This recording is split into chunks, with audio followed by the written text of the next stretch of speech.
Welcome back to the IBFP. Here's your host, Boxing New.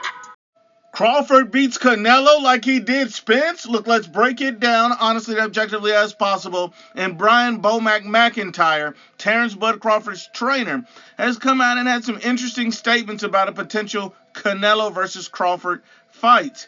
He basically states that everybody that believes in hardcore boxing fans, they know that Crawford can beat Canelo just like they knew Crawford was going to beat Spence. It's just real simple. You got to know boxing in order to say that.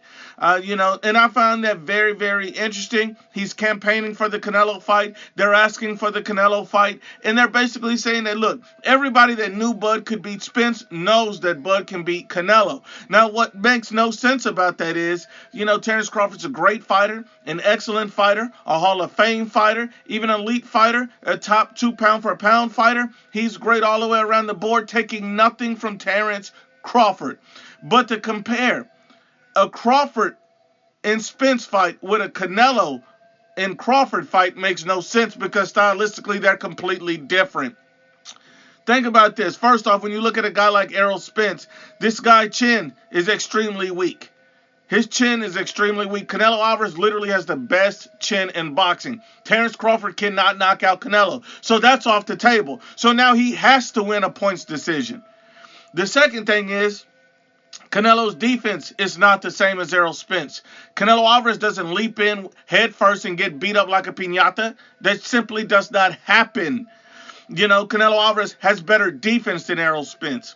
Another thing is Errol Spence has no power. He has no power.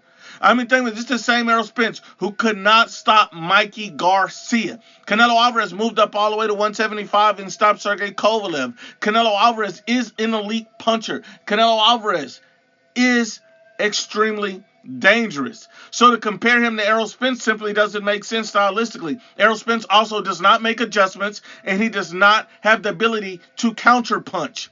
Canelo Alvarez, on the other hand, has an elite chin, best chin in boxing, has good defense, has elite power, and he's also an elite counterpuncher. His skill set is extremely underrated, and as 168, he's likely the most skilled fighter in the division. At the end of the day, Canelo Alvarez is undefeated and dominant at 168. I've heard a lot of people say that, Floyd, showed the blueprint so Crawford can try to fight like Floyd. The difference between Floyd and a Crawford fight with Canelo is this.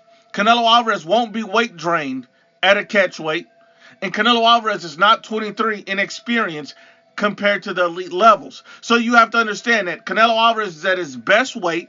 He's not going to be weight drained, and he's not inexperienced. Those are completely different things. And not only that, Bud Crawford is extremely hittable. People act like that Bud Crawford has this elite great defense that never gets hit. We've seen Bud Crawford on the canvas from Kavaliauskas. So you're saying that Kavaliauskas can hurt Crawford, but Canelo can't? Canelo can figure out a way to catch him, but Kavaliauskas can.